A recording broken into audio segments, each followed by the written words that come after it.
Shelby County's new fiscal year started on July 1st with county commissioners approving a $25 wheel tax increase. That money will help fund the mayor's plans for Regional One Health in new high schools in Cordova and Fraser. And to discuss what's next with those plans and his administration's other efforts, we are live this morning with Shelby County Mayor Lee Harris. Mayor Harris, welcome back to Live Good at to have 9. you. Great, thanks. Before we get into the budget, I do want to ask you about the recent storms that have impacted so many lives here in Memphis and Shelby County and throughout the Mid-South, and your declaration for a state of emergency here. How do you think people have really kind of fared, and what other changes would you like to see locally? Well, I think it's a terrible last couple of weeks. I think that a lot of households have suffered. Obviously, the extreme heat that we have faced, losing their electricity and utilities. I mean, I've been there. I've lost mine many times, and it is not a place that you want to be. It's hardly bearable for these households during the summertime, and that's only going to get worse over time. We're going to see more and more frequently extreme weather in the Mid-South, and so we're going to have to invest in our infrastructure, and we're just going to have to devote more resources to it. And so I'm glad that MLGW has talked about a plan for investing in infrastructure, but there's going to be there needs to be a lot more conversation about that. And as we go into this week, even more thunderstorms, do you feel like there's anything that we can do kind of proactively to prepare for that weather that you say will continue to come to the Mid-South? So again, because of the impacts of climate change, which are happening in front of our eyes right now, these next 5 years, 10 years, 20 years are going to be unbearable unless we do what we can right now to invest in infrastructure. So that's what it's all about. Can we get a more frequent tree trimming schedule? Can we get more of our lines underground?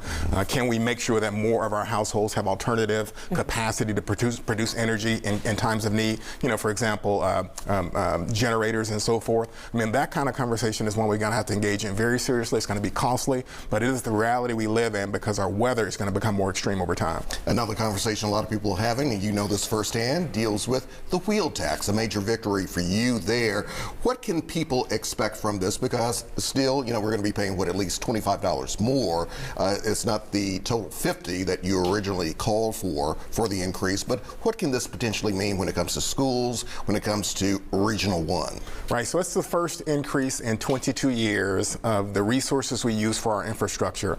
If you don't think we need more infrastructure, well, pay attention to the storms that we have right now and our ability to respond to those storms and the extreme heat. The way we respond to high wind and the storms is to invest in infrastructure, and the same thing is true with the resources that we've called for to invest in schools and invest in our public hospital. So people can expect us to rebuild the entire campus of Regional One. So this isn't a renovation plan. This is a rebuild of our public hospital, a hospital that all of us may need from one time or another. If you need emergency care, you want to go to Regional One. It's the only level 1 trauma center in town. At the same time, this is an opportunity to build 2 new high schools. Cordova stays on track. That's a fast-growing community in Memphis and Shelby County. And Fraser is a community, despite its capacity for growth, has long been neglected. And so we're going to pour at least $80 million into the Fraser community to build a new high school. Again, this is the first time in over 10 years this community has seen a new high school. It is really, really critically important, and we just didn't have the resources because, as you say, the wheel tax hadn't been raised in 22 years, and those resources are only for infrastructure in Memphis and Shelby County. Is that enough money, though? It is going to be enough money. I mean, obviously, to get a wheel tax increase in Memphis and Shelby County, because a lot of people have these memories of things that people said or didn't say 22 years ago, is a very, very tough puzzle to get to work. But the issue is that a lot of people came to the table and compromised, and that is not a dirty word in politics. So it took us many, many weeks and many, many work sessions, but both Democrats and Republicans, I mean, all sorts of individuals lifted up their voices and concerns and were heard, and out of that came a compromise. I mean, WREG, for example, covered the blight of that high school in Fraser. They went out to Tresson High School. It was Alex, you narrated it, and you saw the mold and the asbestos, the absence of sports facilities, the conditions that those kids had to go to school in, right? They weren't going to live up to their potential at Tresson High School, and so they need a new high school in Fraser. Tresson is not good enough. MLK Charter, the high school that's also in Fraser, is not good enough. They need first-rate learning environments, as do all kids, and so that's what this was all about. And what do you say for people who say, okay, I'm giving my additional money towards my taxes. When can I see where my money is going? Do we have a timeline here on that new high school and the completely redoing Regional One Health? So according to MSCS and their superintendent, they believe that they could get equipment on site in Fraser within 12 to 14 months. So there's a good chance by next summer or the end of next summer that we'll be able to see some heavy equipment out there and see some efforts to break ground on a new high school in the Fraser community. And we need to take this kind of mentality all across our community, because there's a lot of communities in our historic core that have not seen the kind of investment that they need. And so I'm glad we were able to reach a compromise here, but we're not done, right? We're not done. We want to get more resources from the state to invest in Regional 1, and we want to see more of our communities get what they deserve in terms of investment. Mayor, another issue that's been kind of quiet over the past week or two, but a couple of weeks back there was this call for an independent prosecutor to look into Clerk Wanda Halbert's office. Where do we stand on that?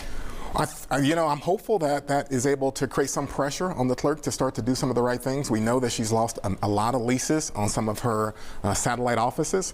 We know, for example, that the busiest satellite office is the Poplar Plaza. As far as I know, she has not signed a renewal lease for the Poplar Plaza. And without a renewal lease at the Poplar Plaza location, we can't move forward. So there's been lots and lots of talk about this or that, but it's going to take some action and it's going to take some pressure.